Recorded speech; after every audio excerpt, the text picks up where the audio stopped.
Hey everyone, today back with Harry Potter and Deathly Hallows by J.K. Rowling. That's on at page 150. Let's continue. She released Harry, leaned over the banister and screamed, "Ron! Ron! Get up here, quick!" Ron appeared, panting a minute later, his wand ready in his hand. "What's up? If it's massive spiders again, I want breakfast before I..." He found it at the sign and Regulus' door, to which Hermione was silently pointing at. "What? That was Sirius's brother, wasn't it? Regulus Arcturus Black. R.A.B. The locket. You don't reckon?" "Let's find out," said Harry. He pushed the door. It was locked. Hermione pointed her wand at the handle and said, "Alohamora." There was a click, and the door swung open. They moved over the threshold together, gazing around. Regulus's bedroom was slightly smaller than Sirius's, though it had the same sense of the former grandeur, whereas Sirius had sought to advertise his differences from former grandeur, whereas Sirius had thought to advertise his difference from the rest of the family. Regulus had striven to embrace the opposite. The slithering colors of emerald and silver was everywhere, draping the bed, the walls, and the windows. The black family crest was painstakingly painted over the bed. Along with its motto, "Thunder's Pure," beneath was a collection of yellow newspaper cuttings, all stuck together to make a ragged collage. Hermione crossed the room to examine them.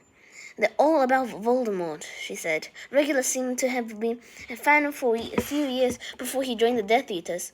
A little puff of dust rose from the bed covers as she sat down to read the clippings. Harry, meanwhile, had noticed another photograph. A Hogwarts Quidditch team was smiling and waving out of the frame. He moved closer and saw the snakes emblazoned on their chests, Slytherins. Regulus was instantly recognizable as the boy sitting in the middle of the front row. He had the same dark hair and slightly haughty look of his brother, though he was smaller, slighter, and rather less handsome than Sirius had been. He played Seeker," said Harry. "What?" said Hermione vaguely. She was still immersed in Voldemort's press clipping. "He's sitting in the middle of the front row. That's where the Seeker, never mind," said Harry, realizing that nobody was listening. Ron was on his hand and knees, searching under the wardrobe. Harry looked again. Somebody had searched before them. The drawer was contents and value there. Old quills out of date textbooks that bore evidence of being roughly handled. A recently smashed ink bottle, its sticky residue covering the contents of the drawer. "There's an easier way," said Hermione, as Harry wiped his inky fingers on his jeans. She raised her wand and said, "Accio locket." Because nothing happened. Ron, who had been searching the folds of the faded curtains, looked disappointed. "Is that it, then? It's not there." "Oh, it would still be there, but under counter enchantment," said Hermione. "Charm to prevent it being summoned magically, like Voldemort put on the stone basin in the cave," said Harry, and remembering how he had been unable to summon the fake locket. "How are you supposed to find it, then?" asked Ron. "We searched it manually," said Hermione. "That's a good idea," said Ron, rolling his eyes, and he resumed his examination of the curtains. They combed every inch of the room for Owen and Albert, but were forced finally to conclude that the locket was not there.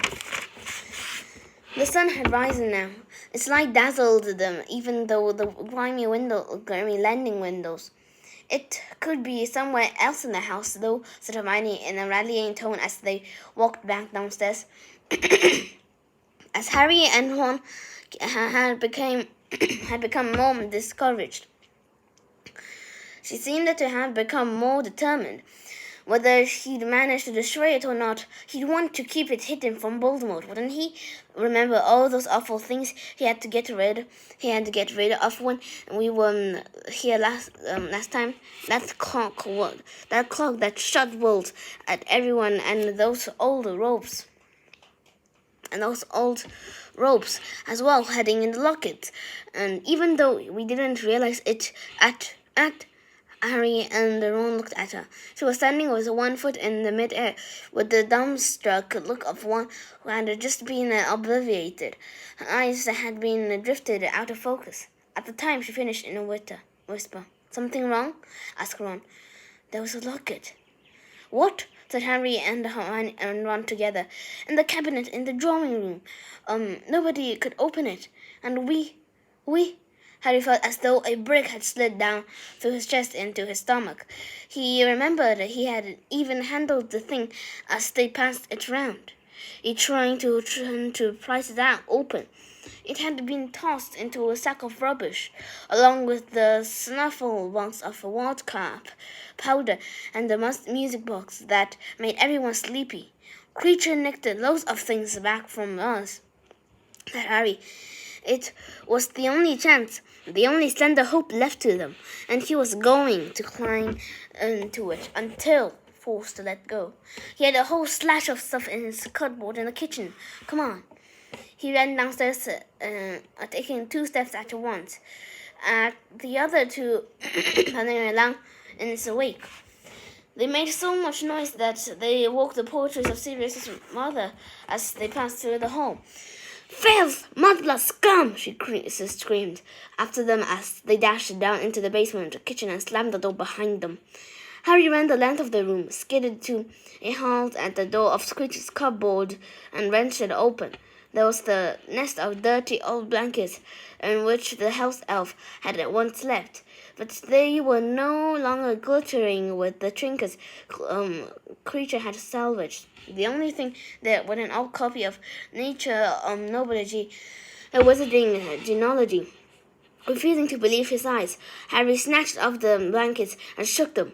To believe his eyes, and dead mouse fell out and rolled dismally across the floor. Ron groaned as he threw himself into a kitchen chair. Hermione closed her eyes. "It's not over yet," said Harry, and he raised his voice and called, "Creature!" There was a loud crack, and the house elf that Harry had reluctantly inherited from Sirius appeared out of nowhere in front of the cold, empty fireplace, tiny, half-human-sized, his pale skin banging off him in folds, white hair sprouting copiously from his bat-like ears. He was still wearing the filthy rag in which they had first met him, and the contemptuous look he bent upon Harry showed that his attitude to his change of ownership had altered no more than his outfit. "Master," croaked the creature in his bullfrog's voice, and he bowed low, muttering to his niece, "Back in my mistress's old house with the blood traitor Weasley and the mudblood.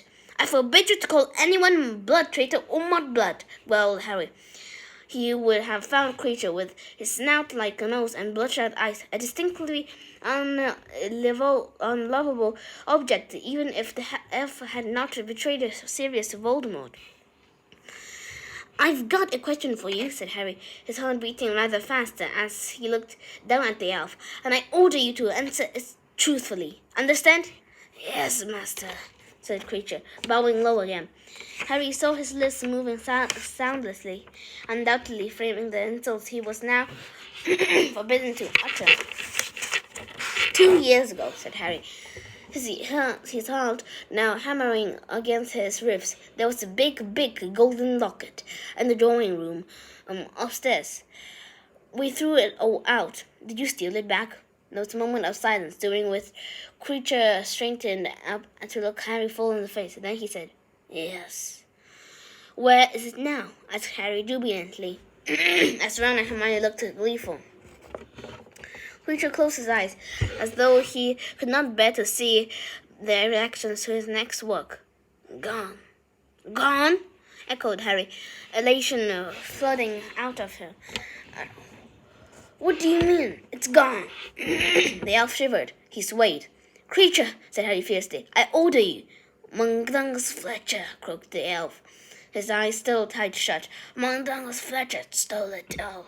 Miss Bella and Miss Sissy's pictures, my mistress's gloves, the order of the melon, first class, the goblet, with the family crest, and... Creature was gulping for air. His hollow chest was rising and falling rapidly. Then his eyes flew open, and he uttered a blood-curdling scream. "And the luggage! Master Regulus rocked it. Creature did wrong. Creature failed in his orders." Harry reacted instinctively. As Creature lunged for the poker standing in the grate, he lunged forward, opened the up, flattening him. Hermione screamed and mingled with Creature's, but Harry bellowed loudly, louder than both of them. "Creature, I order you to stay still." Well, I think we'll leave it here, guys, and we'll see you next time. Hope you enjoyed it. Bye.